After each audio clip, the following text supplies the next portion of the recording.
Hello friends, எல்லோருக்கும் வணக்கம். Welcome to young investor channel. ஆக்சுவலாக சண்டே எபிசோட்னாலே பார்த்தீங்கன்னா நம்ம மார்க்கெட்டில் அந்த வீக்லி மார்க்கெட்டில் நடந்த சில இம்பார்ட்டன்ட் நியூஸ் அதெல்லாமே பார்ப்போம். ஸோ ஃபஸ்ட்டு பார்த்தீங்கன்னா அந்த மார்க்கெட் க்ளோசிங்கில் நிஃப்டி 50 பார்த்தீங்கன்னா 24,323 பாயிண்ட்ஸில் க்ளோஸ் பண்ணியிருக்காங்க. இன்றைக்கி இந்த வாரத்தில் மட்டுமே 1.27% மேலே போயிருக்கு. நிஃப்டி பேங்க் வந்து 52,660 பாயிண்ட்ஸில் க்ளோஸ் பண்ணியிருக்காங்க. 0.77% வந்து மேலே போயிருக்கு. சென்செக்ஸ் வந்து 80,000 பாயிண்ட்ஸ் கிராஸ் ஆச்சு. பட் பார்த்தீங்கன்னா 79,996 பாயிண்ட்ஸ் அந்த ரேஞ்சில் க்ளோஸ் பண்ணியிருக்காங்க. 1.20% வந்து மேலே போயிருக்கு. நெக்ஸ்ட் கோல்டு பார்த்தீங்கன்னா 10 கிராமு 24 கேரட்டு 74,400 அந்த ரேஞ்சில் இருக்குது. அடுத்தது டாலர் பார்த்தீங்கன்னா 83 அந்த ரேஞ்சில் இருக்குது நம்ம இந்தியன் மணியில் கன்வெர்ட் பண்ணும்போது. இது பார்த்தீங்கன்னா இந்த weekly market updates.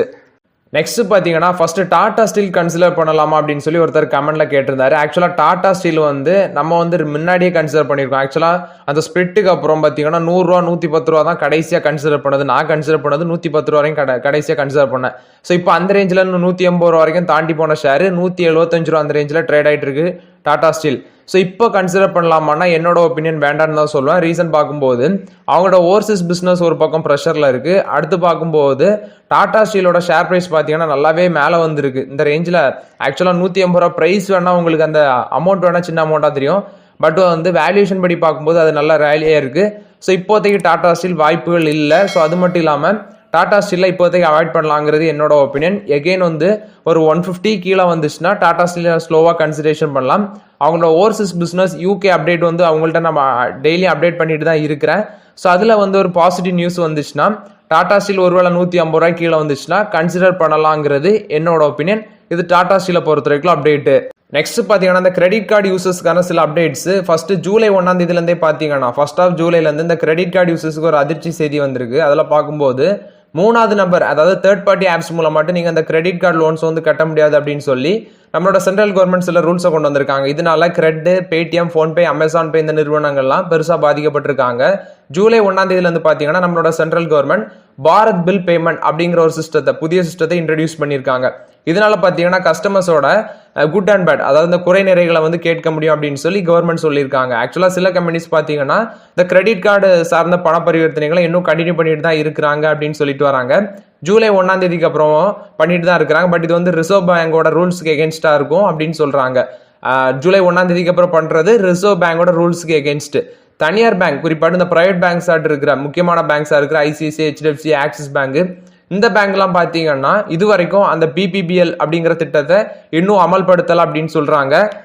SBI, Kotak, Mahindra, IndusInd இந்த பேங்க்லாம் பார்த்தீங்கன்னா இந்த கிரெடிட் கார்டு பணம் செலுத்தும் முறையில் வந்து மட்டும் கிரெடிட் கார்டில் பணம் செலுத்துகிற முறையில் மட்டும் இந்த பிபிபிஎஸ் அப்படிங்கிற அந்த சிஸ்டத்தை வந்து இன்ட்ரடியூஸ் பண்ணியிருக்காங்க. இந்த பிபிபிஎஸ்ங்கிறது இந்த மொபைல் செயலிகள் ப்ளஸ் வந்து பார்த்தீங்கன்னா பேங்கோட பிரான்ச்சஸ் வாயிலாட்டு இந்த கடனை கட்டுற வசதி தான் இந்த பிபிபிஎஸ் அப்படிங்கிற நுட்பம் அப்படின்னு சொல்லியிருக்காங்க. ஆக்சுவலாக அந்த கிரெடிட் கார்டு மட்டுமே நம்பி வந்து வணிகம் பண்ணிட்டு இருந்த இந்த பிரைவேட் கம்பெனிஸ் எல்லாம் பார்த்தீங்கன்னா இந்த புதிய நுட்பத்தால பெரிய பின்னடைவை சந்திக்க ஏற்படுத்தியிருக்கு அப்படின்னு சொல்லியிருக்காங்க. இது கிரெடிட் கார்ட்ஸை பொறுத்த வரைக்கும் அப்டேட்டு.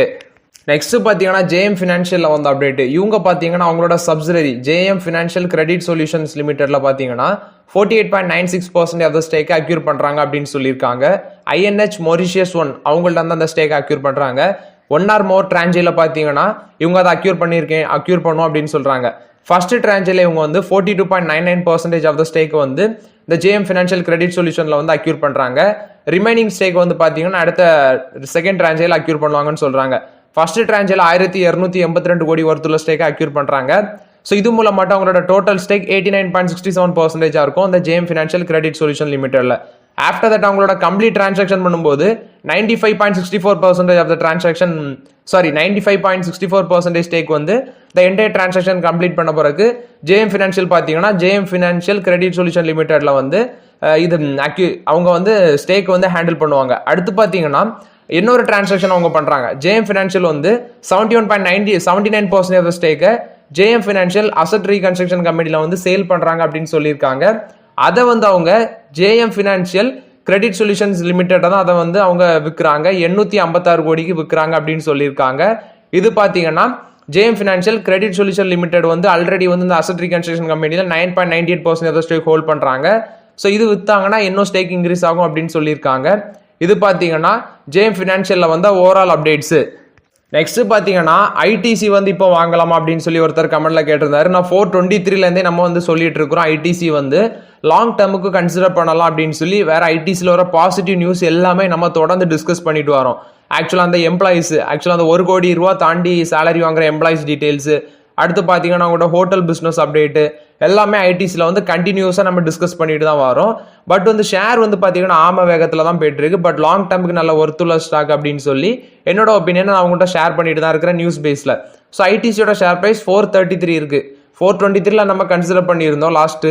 ஸோ 433க்கு வந்துச்சு. இப்போ வர பார்த்தீங்கன்னா ஸ்லோவாக கன்சிடரேஷன் பண்ணலாம். ஷேர் நம்ம கன்சிடர் பண்ணுறதுக்காண்டி தான் வாய்ப்பு தருது. ஸோ அதுக்கப்புறம் மேலே போயிட்டுனா அதுக்கப்புறம் நமக்கு ஆப்பர்ச்சுனிட்டி இருக்காது. எப்போ போகும் ஷேர் மார்க்கெட்டில் எந்த ஷேர் எந்த வானத்தில் போய் குதிக்கும்னு தெரியாது. ஸோ ஐடிசி ஒரு லாங் டேர்முக்கு ஒருத்தான ஸ்டாக்கு தான் என்னோட ஒப்பீனியன். ஸோ இப்போ வந்து ஸ்லோவாக கன்சிடர் பண்ணால் லாங் டேர்முக்கு நல்ல வேல்யூவேஷன் இருக்குது. ஒரு ஐடிசி ஹோட்டல்ஸ் கிடைக்கும். அதுவும் கொஞ்ச நாள் கழிச்சு போனீங்கன்னா ஒரு ஐடிசியோட ஒரு ஐடி கம்பெனியும் கிடைக்கும், ஐடிசி இன்ஃபோடெக். இதுவும் நான் ரொம்ப நாள் உங்கள்கிட்ட ஷேர் பண்ணிட்டு இருக்கிறேன். இது ஐடிசியை பொறுத்த வரைக்கும் ஓவரால் அப்டேட்டு. நெக்ஸ்ட் பார்த்தீங்கன்னா இந்த வீக்கில் நல்ல பெர்ஃபார்ம் பண்ண கம்பெனிஸ், அதாவது டாப் 10 கம்பெனிஸில் டாப் 8 கம்பெனிஸ் பார்த்தீங்கன்னா நல்லாவே ஒரு பெர்ஃபார்மன்ஸ் பண்ணியிருக்காங்க. ஸோ அதில் மார்க்கெட் கேப்லேஷன் மட்டுமே 1.83 lakh crore பார்த்தீங்கன்னா எமர்ஜ் ஆயிருக்கு, அதாவது மேலே போயிருக்கு அப்படின்னு சொல்லியிருக்காங்க. ஃபர்ஸ்ட் வந்து இதில் டாப் பொசிஷனில் இருக்க டிசிஎஸ் தான். இந்த வீக்கில் மட்டுமே 38,894 கோடி பார்த்தீங்கன்னா மார்க்கெட் கேப்லேஷன் இன்க்ரீஸ் ஆயிருக்கு. 14,51,000 கோடிக்கு மேலே இருக்கு அவங்களோட மார்க்கெட் கேப்லேஷன். அடுத்த பிளேஸ்ல இன்ஃபோசிஸ் இருக்கிறாங்க. 33,320 கோடி வந்து மார்க்கெட் கேப்லேஷன் ஜம்ப் ஆயிருக்கு. 6,83,000 கோடிக்கு மேலே அவங்க இருக்கு அவங்களோட மார்க்கெட் கேப்லேஷன். அதுக்கு அடுத்தபடியாக இருக்கிறது ரிலையன்ஸ் இண்டஸ்ட்ரீஸ். 32,611 கோடி பார்த்தீங்கன்னா மார்க்கெட் கேப்லேஷன் இன்க்ரீஸ் ஆயிருக்கு. 21,51,562 கோடியா இருக்கு. அதுக்கு அடுத்த பிளேஸ்ல ஐசிஐசிஐ பேங்க் 23,676 கோடி பார்த்தீங்கன்னா மார்க்கெட் கேப்லேஷன் இன்க்ரீஸ் ஆயிருக்கு. அதுக்கு அடுத்த பிளேஸ்ல இருக்கிறது பார்த்தீங்கன்னா எல்ஐசி. இவங்களுக்கு 16,950 கோடி மார்க்கெட் கேப்லேஷன் இன்க்ரீஸ் ஆயிருக்குன்னு சொல்லியிருக்காங்க. 6,42,000 கோடிக்கு மேல இருக்கு இவங்களோட மார்க்கெட் கேப்லேஷன். அடுத்தது ஹிந்துஸ்தான் யூனிலிவர். இவங்களுக்கு 16,917 கோடி வந்து மார்க்கெட் கேப்லேஷன் இன்க்ரீஸ் ஆயிருக்கு. 5,98,000 கோடிக்கு மேல இருக்கு இவங்களோட மார்க்கெட் கேப்லேஷன். அடுத்தது பார்த்தீங்கன்னா ஐடிசி. இவங்களுக்கு 10,000 கோடி வந்து இந்த வீக்ல மார்க்கெட் கேப்லேஷன் இன்க்ரீஸ் ஆயிருக்குன்னு சொல்லியிருக்காங்க. 5,41,399 கோடியா இருக்கு இவங்களோட மார்க்கெட் கேப்லேஷன். அடுத்து பார்த்தீங்கன்னா இவங்க State Bank of India SBI. இவங்களுக்கு 9,995 கோடி மார்க்கெட் கேப்லேஷன் இன்க்ரீஸ் ஆயிருக்கு. 7,67,000 கோடிக்கு மேல இருக்கு இவங்களோட மார்க்கெட் கேப்லேஷன். ஹெச்டிஎஃப்சி பேங்க் பார்த்தீங்கன்னா கீழே விழுந்திருக்கு. 26,970 crore market cap value of market capitalisation கீழே விழுந்திருக்கு. 12,53,894 கோடியா இருக்கு அப்படின்னு சொல்லியிருக்காங்க ஹெச்டிஎஃப்சி பேங்க்குக்கு. ஆக்சுவலாக ஹெச்டிஎஃப்சி பேங்க் பார்த்தீங்கன்னா லாஸ்ட் 2 days தேர்ஸ்டே பார்த்தீங்கன்னா 2% அவுட்டு, ஃப்ரைடே பார்த்தீங்கன்னா 4.5% அவுட்டு. அது வந்து ஹெச்டிஎஃப்சி பேங்க்ல நான் நியூஸ் வந்து லாஸ்ட் வீடியோஸ்ல கண்டினியூஸாக அப்டேட் பண்ணியிருப்பேன். நெக்ஸ்ட் பாரதி ஏர்டெல் பார்த்தீங்கன்னா 8,735 கோடி ஒர்த் ஆஃப் மார்க்கெட் கேப்லேஷன் கீழே விழுந்திருக்கு. 8,13,794 கோடியா இருக்கு அவங்களோட மார்க்கெட் கேப்லேஷன். நெக்ஸ்ட் பார்த்தீங்கன்னா கமெண்ட்ல ஒருத்தர் வந்து கர்நாடகா பேங்க் கன்சிடர் பண்ணலாமா அப்படின்னு சொல்லி ஒரு டவுட் கேட்டிருந்தாரு. நான் ஆல்ரெடி அப்டேட் பண்ணிட்டு தான் இருக்கிறேன். கர்நாடகா பேங்க் வந்து லாங் டேர்முக்கு ஒரு ஒர்த்துள்ள ஸ்டாக் தான். நானும் 1-2 வாங்கி பாக்கெட்டுக்கு போட்டுட்டு தான் இருக்கிறேன். ஸோ கர்நாடகா பேங்க் பார்த்தீங்கன்னா நம்ம வந்து ஆல்ரெடி நான் சொல்லியிருக்கேன், நான் 35 ரூபாய் தவற விட்ட ஸ்டாக்கும் இந்த கர்நாடகா பேங்க் ஒன்று. ஆக்சுவலா இந்த பேங்க் 35 ரூபாய் தவற விட்டு அதுக்கப்புறம் பார்த்தீங்கன்னா 100 ரூபா தாண்ட பிறகு வந்து ஸ்லோவாக கன்சிடரேஷன் பண்ணி இப்போ 223 ரூபாய் இருக்கு. ஸோ இப்போ வரைக்கும் பார்க்கும்போது வேல்யூஷன் 5 தான் இருக்கு. அந்த பிரைஸ் டேர்னிங்ஸ் வேல்யூஷன் பார்க்கும்போது 5 தான் இருக்கு. ஸோ இதுவும் ஒன்று. அதே மாதிரி பார்த்தீங்கன்னா சவுத் இந்தியன் பேங்க், இந்த பேங்க் எல்லாமே இப்போதைய வேல்யூஷன் பார்க்கும்போது நம்ம கன்சிடரேஷன் லெவலில் தான் இருக்கு. ஸ்லோவாக அந்த பேங்க் செக்மெண்ட்லாம் பார்த்தீங்கன்னா 1-2 கன்சிடர் பண்ணலாம். கர்நாடகா பேங்க், சவுத் இந்தியன் பேங்க்லலாம். இது என்னோட opinion. So Karnataka bank consider பண்ணலாங்கிறது என்னோட ஒப்பீனியன் லாங் டேர்முக்கு.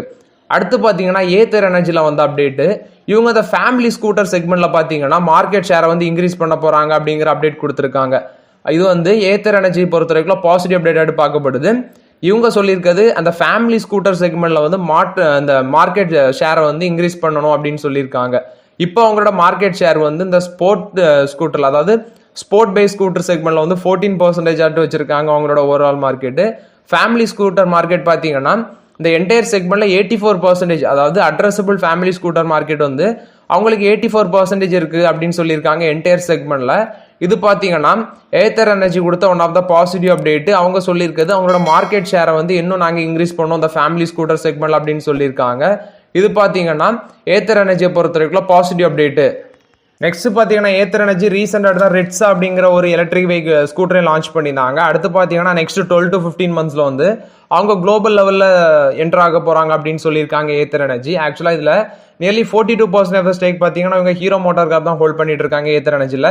இது ஏத்தர் எனர்ஜியை பொறுத்த வரைக்கும் பாசிட்டிவ் அப்டேட். நெக்ஸ்ட் பார்த்தீங்கன்னா டிவிசியில் வந்து அப்டேட் தாமோதர் வேலி கார்பரேஷன். இவங்க பார்த்தீங்கன்னா 20,000 கோடி வந்து இந்த சோலார் எனர்ஜியில் வந்து இன்வெஸ்ட்மெண்ட் பண்ணுறாங்க அப்படின்னு சொல்லியிருக்காங்க 2030க்குள்ள. இது மூலம் மட்டும் அவங்களோட சோலார் எனர்ஜி கெப்பாசிட்டியை 4000 மெகாவாட் ஆட்டு இன்ஸ்டால் பண்ணணும் அப்படின்னு சொல்லியிருக்காங்க. 20,000 கோடி வந்து இன்வெஸ்ட்மெண்ட் பண்ணுறாங்க. அடுத்தது இந்த கம்பெனி கொடுத்த இன்னொரு அப்டேட் பார்த்தீங்கன்னா ஃப்ளட் கண்ட்ரோல் அண்ட் டெவலப்மெண்ட், அதாவது அவங்களோட தாமோதர் வேலி என்விஷன் சொல்கிறாங்க. அதில் வந்து பார்த்தீங்கன்னா 50,000 கோடியிலேருந்து 60,000 கோடி வந்து 2030க்குள்ள வந்து இன்வெஸ்ட்மெண்ட் பண்ணும் அப்படின்னு சொல்லியிருக்காங்க. ஸோ இது மூலம் மட்டும் thermal pump storage power plants solar energy இதை பார்த்தீங்கன்னா நியர்லி 10,000 மெகாவாட்டாட்டு ஆட் பண்ணுறாங்க தெர்மல் அண்ட் கிரீன் எனர்ஜியில். அடுத்தது இது மூலம் மட்டும் அவங்களோட டோட்டல் இன்ஸ்டால் கெப்பாசிட்டி பார்க்கும்போது 16,700 மெகாவாட்டாக இருக்கும் அப்படின்னு சொல்லியிருக்காங்க. இப்போ கரண்ட் ஆட்டு பார்த்தீங்கன்னா 6,700 மெகாவாட் இன்ஸ்டால் கெப்பாசிட்டி வச்சிருக்காங்க. அதில் 6,540 பார்த்தீங்கன்னா தெர்மல் அப்படின்னு சொல்லியிருக்காங்க. இது தாமோதர் வேலி கார்பரேஷன் கொடுத்த அப்டேட்டு. ஸோ ஓகே ஃப்ரெண்ட்ஸ், ஆக்சுவலாக அந்த வீடியோவில் சண்டே எபிசோட்ஸில் இம்பார்ட்டன்ட் அப்டேட் ஷேர் அப்டேட்ஸ் எல்லாமே பார்த்தோம். இந்த வீடியோ உங்களுக்கு பயனுள்ளதாக இருந்துச்சுன்னா லைக் பண்ணுங்கள், சப்ஸ்கிரைப் பண்ணுங்கள், கமெண்ட் பண்ணுங்கள். Okay friends, thank you.